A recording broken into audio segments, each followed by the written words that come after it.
svima. Danas ćemo porazgovarati o preduslovima ili koracima koji su neophodni da bi se povoljno kupila željena nekretnina. Mi smo definisali na osnovu dugogodišnjih praksi mortgage brokera 6 koraka koje je veoma korisno znati pri kupovini nekretnine. U prvom koraku u prošlom postu obradili smo štednju. Danas ćemo malo porazgovarati o analizi finansijske pozicije.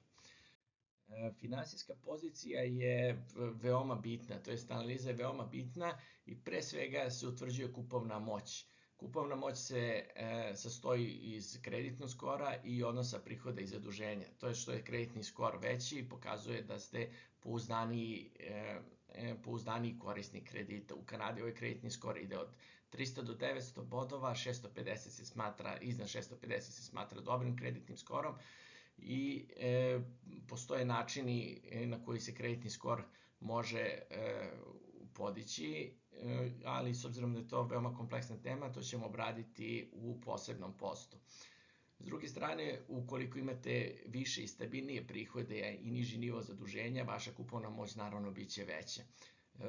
Iz praktičnog ugla dve su koristi od utvrđivanja kupovne moći, naprosto prvo da znate sa koliko novca raspolažete i da gledate nekretninu koju možete i da priuštite, i sa druge strane ukoliko postoje problemi u kreditnom rejtingu, vidjet će se u ovoj kontroli i možete pristupiti odmah unapređenju ili podizanju kreditnog skora.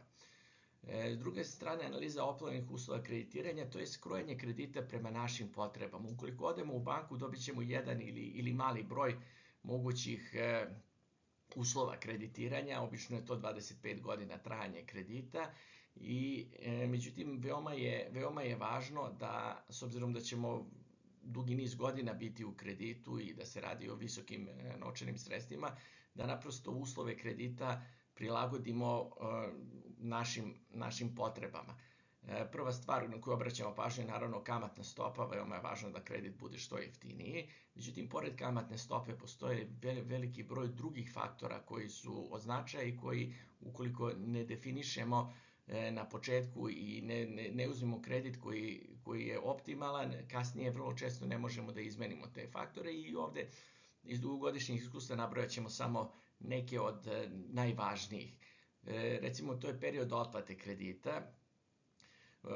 Kao primjer možemo dati kredit na $300.000. Ukoliko se period otplate smanji sa 25 na 15 godina, rata će sa $2.360 sa $1.740 će se povećati na $2.360, znači nije toliko velika razlika u samoj rati. Međutim, uštedit ćemo $97.000 na osnovu kamata smanjenjem ovog perioda. Tako da je veoma važno da naprosto prema svojim finansijskim mogućnostima definišemo period otplate kredita.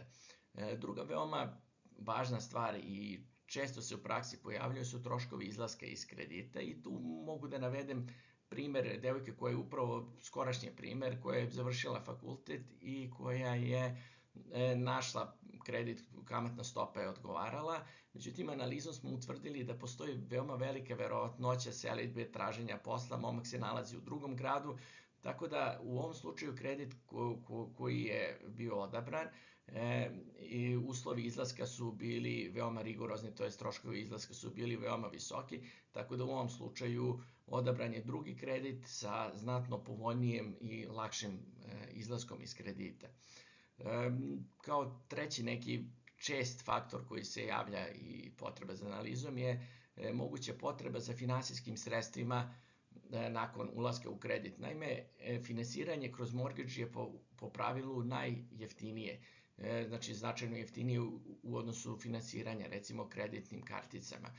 Tako da, ukoliko se odabere kreditor koji nema povoljne uslove kreditiranja, to je svezivanja budućih potreba, to je korišćenje finansijskih sredstava za mortgage, kao što je HELOC program recimo, veoma je teško to naknadno uraditi, tako da ukoliko postoji potreba za korišćenje finansijskih sredstava nakon podizanja kredita, veoma je važno voditi računa da se izabere kreditor koji ima povoljne uslove i mogućnost uopšte vezivanja korišćenja sredstava za mortgage umesto za kreditne kartice. Ako imate dodatnih pitanja, budite slobodni ili u komentaru da ostavite pitanja ili direktno da nam se javite. Konsultacije vezano za analizu finansijske pozicije su potpuno besplatne, tako budite slobodni da nas kontaktirate. Hvala na pažnji.